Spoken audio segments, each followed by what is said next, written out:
Hi, everybody. It's Dr. Hardell. Welcome to week 11.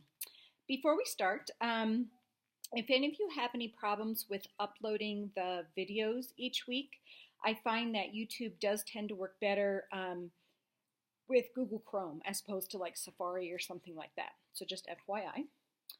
And this week we are talking about continuous quality improvement, and I'm thinking almost everything that we've talked about in this course has something to do with continuous quality improvement. And so we know with CQI, we are continually evaluating and reflecting on our practice of teaching. That's what it's all about. So how we teach, how we engage, how we assess, how we evaluate, how we monitor, all of it thrown into one big thing. So, there's lots of ways that we can work on this. Of course, we talked about formative assessments will really help us with continuous quality improvement. Even the end of course evaluations, I take the end of course evaluations at GCU very seriously. I read them all very carefully. There is how did your students do in the course? How was the NCLEX pass rate? All sorts of feedback. And then just reflecting on your own. How did this week go? Did it seem to catch the students' interest? Is there a better way that I could look at the students learning this material? It's just that continuous process. Once you get to a point where you've been teaching for a while, especially if you always teach the same course, once you get a few good things going, it's kind of easy to rest on your laurels. But, like for instance, me at GCU, one of the new things that I implemented is these videos, trying to connect a little bit better with my students. I'm adding articles. I'm now uploading some video clips sometimes to some weeks. So just trying to do some things that are just a little bit different, just trying to keep students engaged and this continuous quality improvement, just always keeping that in your mind and continually evaluating and reflecting on how things are going.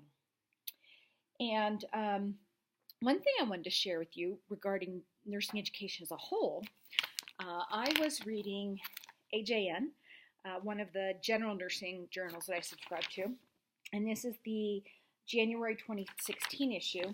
There's an article in here, Moving Beyond PowerPoint. And so the authors looked at the Future of Nursing Campaign for Action, the NLN's information, Oregon Health and Sciences University, and the Robert Wood Johnson Foundation. And they came up with, I don't know if you can see that, it's probably backwards to you, but what next?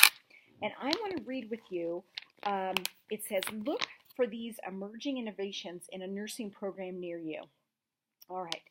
Proliferation of student and faculty boot camps, immersive workshops, and courses in scholarly narrative and grant proposal writing.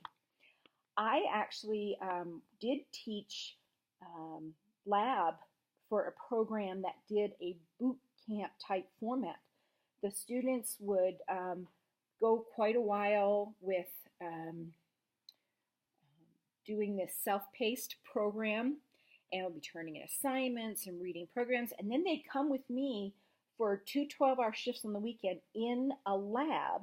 It was kind of cool. It was in a lab that another college was using, but they didn't use it on the weekend. And it was boot camp. We would go through a whole bunch of skills. We'd go through scenarios, things that they had already practiced on their own, and then we came together and refined it all. So kind of interesting. And then courses in scholarly, narrative, and grant writing proposals. So that's where that being able to communicate in writing comes in.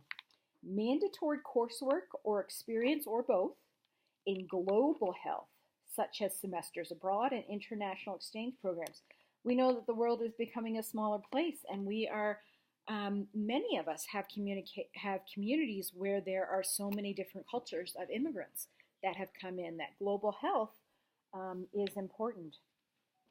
Required competence in undergraduate education in electronic health record documentation. I know all the programs that I teach for our students use electronic documentation in at least some settings, so that's kind of a given. Increased placement of advanced practice RNs and graduate nurses on designated education units in the inpatient and acute settings. We've mentioned that a little bit in our course, those dedicated units. Reviewed emphasis on the recruitment and retention of ethnically and culturally diverse faculty and students. Our nursing workforce really does need to reflect the community in which they practice. You can't have an all-white nursing workforce in a predominantly Hispanic and African American community. It doesn't make any sense. And if we are going to attract more students that are ethnically, culturally diverse into nursing, we have to have faculty that can be the role models for these students. And the last one here I thought was interesting, inclusion of anti-bullying training, including cyberbullying at all levels of education. We talked a little bit about that in civility and that sort of thing. So these were just from some of the top experts in our field about things that they think is going to be included in nursing education as we continue with that quality improvement focus in nursing education. All right, I think that's about it for today, and you never know, I might be throwing in an article or a video clip somewhere along there, but that's it for right now. See you in the main forum.